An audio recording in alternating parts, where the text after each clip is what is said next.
What's up, everyone? This is Ignatius. A little update from me and on the Holopalm Technique build that I want to get out to you before the end of the night tonight.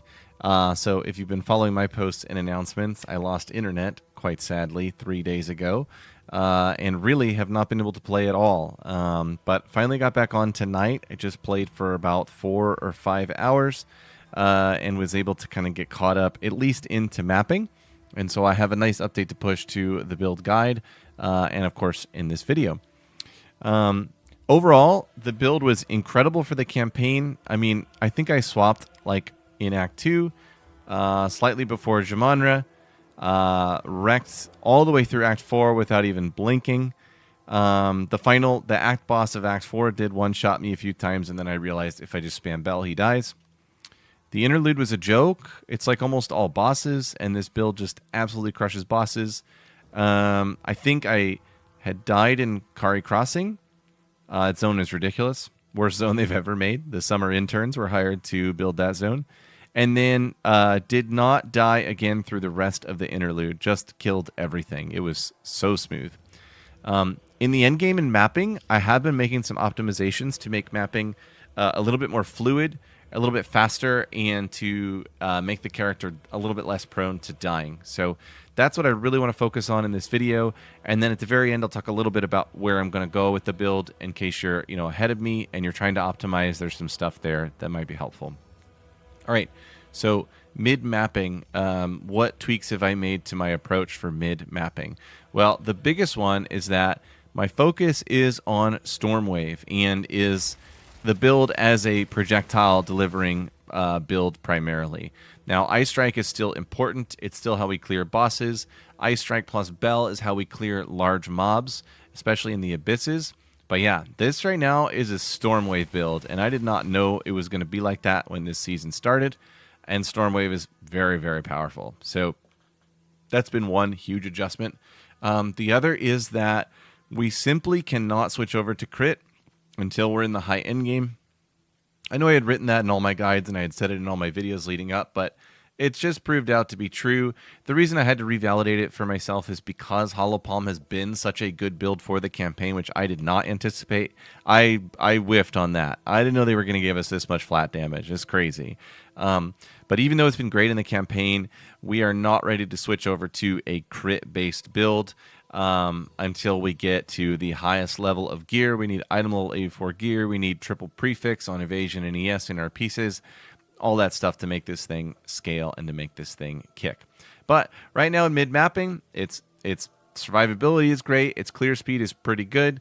And its ability to delete bosses is probably, I haven't had time to look at all the other archetypes that are out there, but it can't be much faster than what I'm seeing my guy do at this budget and with this amount of time investment, which has been like so minimal compared to what I would like to do.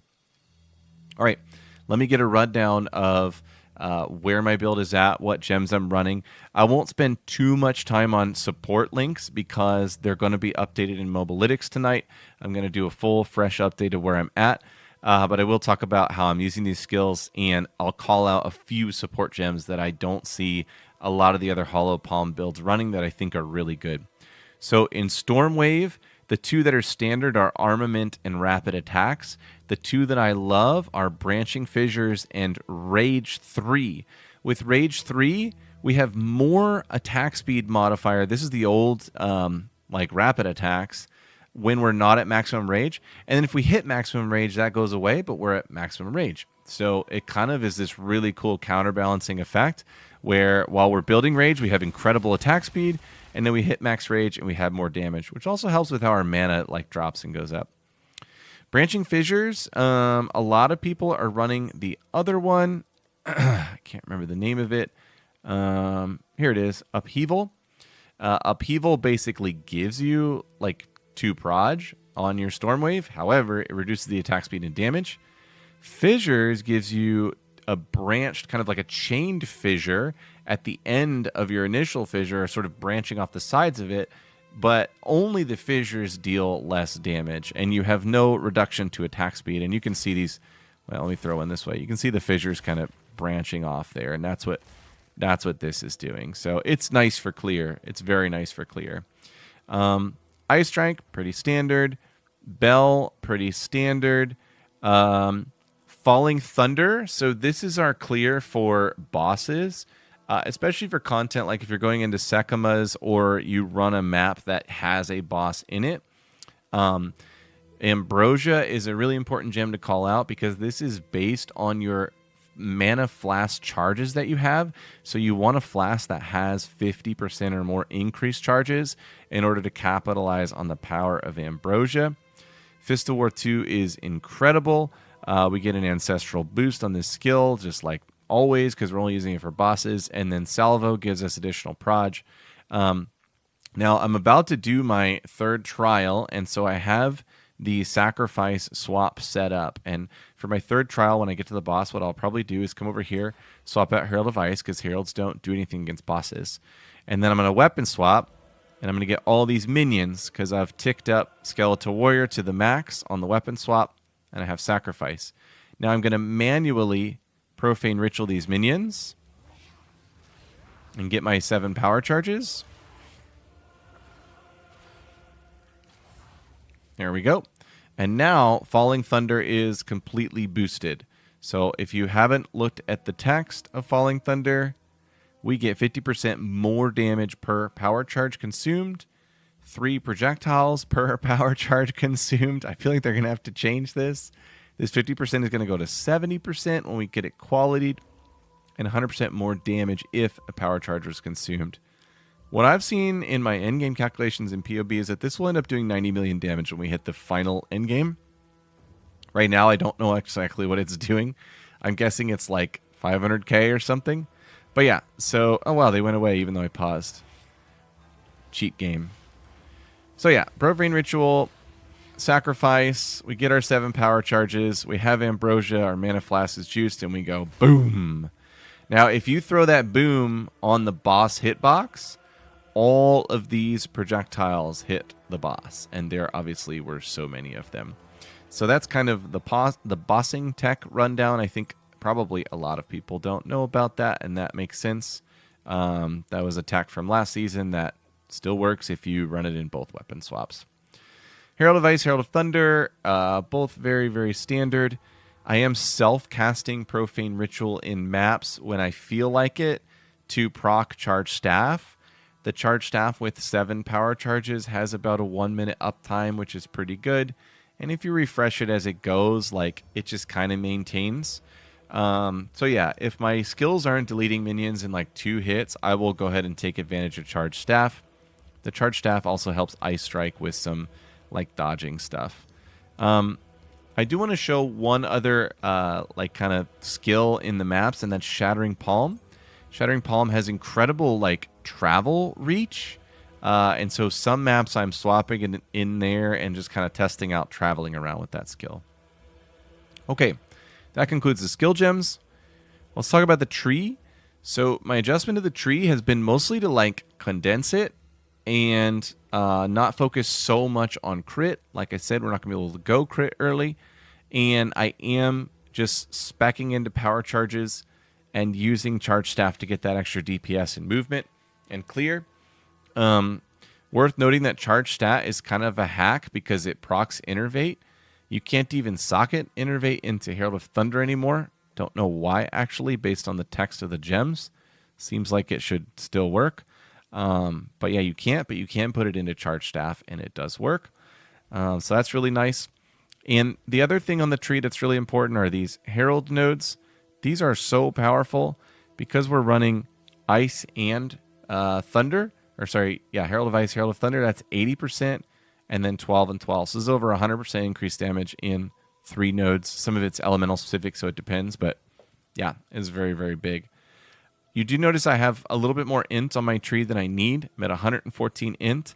This is because I am about to do my trial, and I want to be able to socket in this sacrifice. 113 int. Everything else, I think, is pretty standard for what I planned to do, except that in my original tree, I thought the quarterstaff nodes were going to work, and they don't.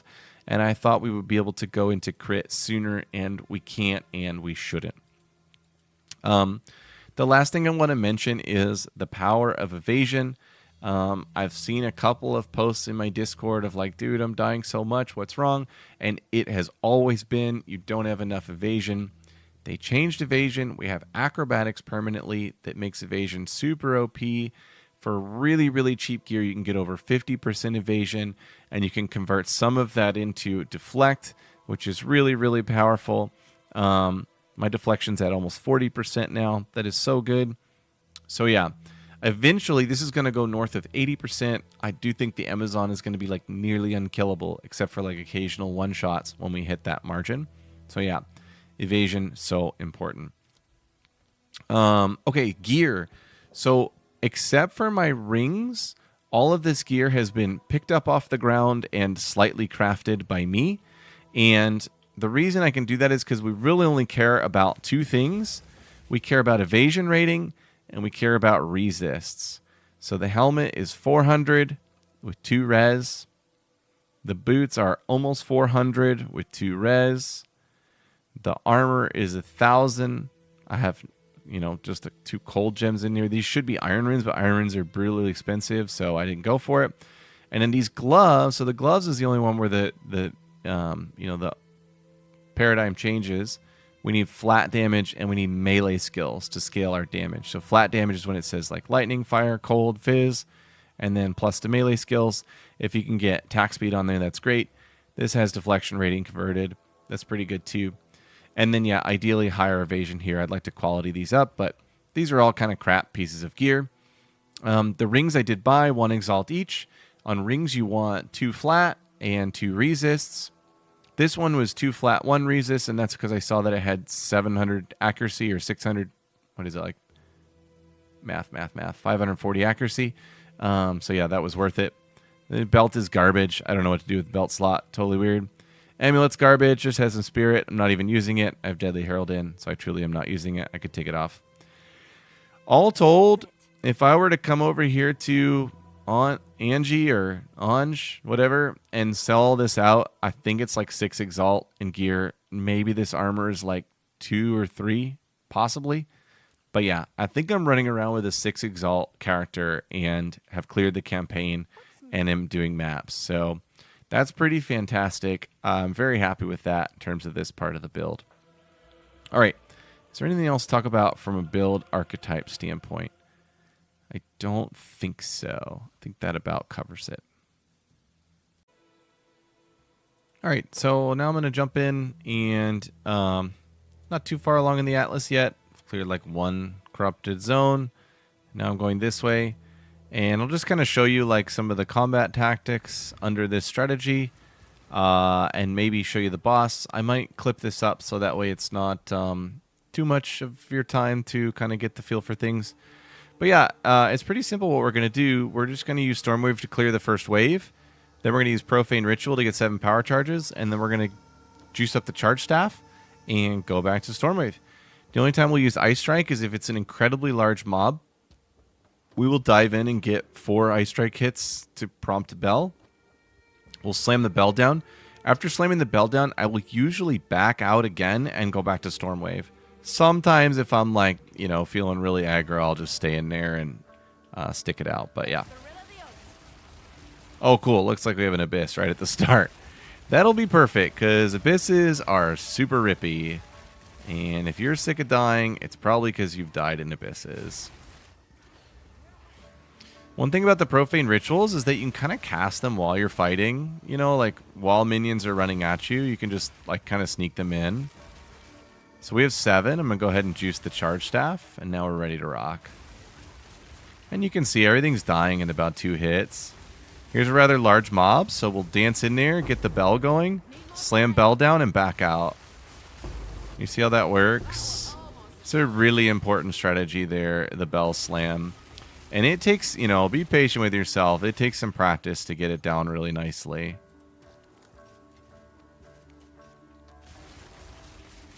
So you can see our Charge Staff is still at 27. And it's not fun to cast Profane Rituals manually, but if you just do it every once in a while and hit T again, you'll keep your time up. You don't need to slow down for 5 minutes every minute and make sure you totally juice it. Okay, it looks like this breach is like going crazy on us. Potentially another really good example. These rares, they are like so insane. But this is where we shine. Like our character's so good at this content. Look at that. Just freaking shredded that guy.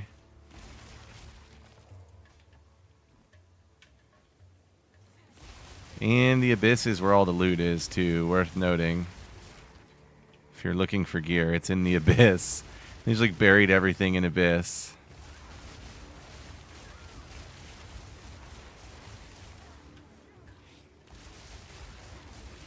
So yeah, the clear speed, you know, it's not where I want it to be. But for 4 Exalts and just finished campaign tonight, I don't know. It's pretty solid for how dense and rippy this is. Like, this is freaking rippy. They made these abysses really hard. And yeah, a lot of my survivability has to do with the evasion I was talking about.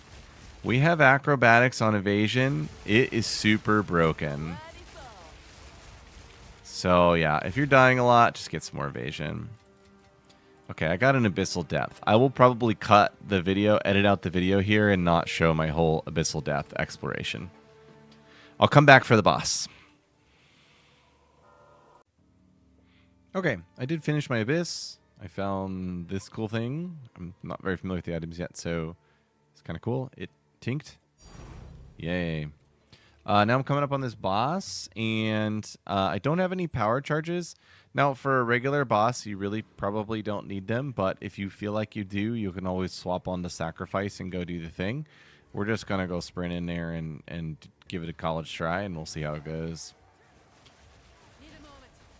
But yeah, you just basically Ice Strike and spam Bell. That's all there is. And you have overabundance on bells, so like you can usually make lots and lots of bells. And some bosses, you just got to dance to like the other side of the boss, right? Now, it'd be really cool if I get like a good Falling Thunder in here. That would be really fun.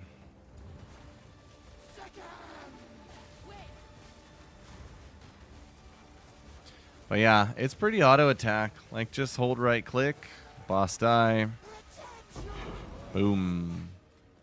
Get our tier 4 waystone, and we leveled up. Very cool. So yeah, that's mapping with the build. Other than like map mods getting a lot rippier, I don't see how this won't scale very easily, given I have not invested in my gear. 3 of my pieces aren't even quality. None of them have iron runes. My belt is garbage. My amulet is garbage. My rings are 1 exalt. Yeah, the room for scaling is incredible. I don't have a perfect jewelers yet. Just 2 graders here. So yeah, and I'm only level 72.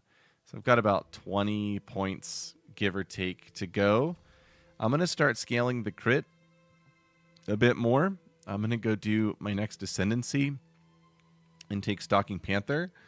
After Stalking Panther, I'm going to probably buy a decent pair of gloves, boots, and helmet that have really nice evasion rolls. And then Stalking Panther with those evasion rolls and some of the tree nodes will probably get me around 70%. When I get to 70%, I think I can switch to all melee. Now, this is technically a melee attack. I don't know why, but it is. But yeah, I'll be getting rid of this and going straight melee. I'm not sure if that will be entirely ice. That might be an entirely ice build for some time, because ice has that additional defensive layer. Or I may be able to switch to the Tempest Flurry archetype that I am targeting for the end game of this build. Okay, I wanted to speak a little bit about where I'm going with this build. So as I update the guide, I'm keeping an eye on what I had anticipated going to before the season even started, and it looked something like this. I do think this is still in play, but I think Flicker Strike is coming out and Falling Thunder is going in because the quality effect on Flicker Strike was changed.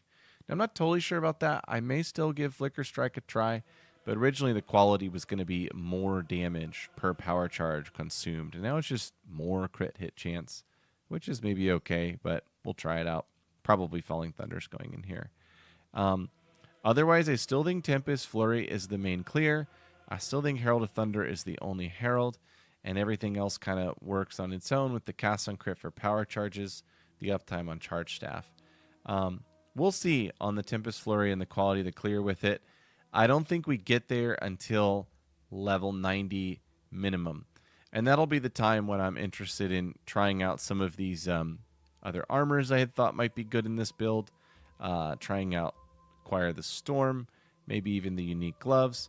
But yeah, a really good Vile Robe along with the 3 other armor pieces with Stalking Panther is going to be essential for hitting the crit benchmark and evasion benchmark that we need to make this thing kick. But yeah, still targeting it. I think it's still a few solid days of play away. And for right now, I'm just really trying to enjoy how much fun this build is and enjoy just kind of watching it scale with such minimal investment and effort. It's kind of amazing what they gave us. So it's very exciting. As always, if you have questions, pop into the Discord and ask them. I'll post a new update to the guide up top here, as well as update the gems down below. Also, feel free to comment on the video, and I will try to get back to you. Hopefully somebody on the community can respond back to you for questions and things like that. Otherwise, hope you're enjoying this season, PoE, and I look forward to the conversation to come. Thank you, everybody.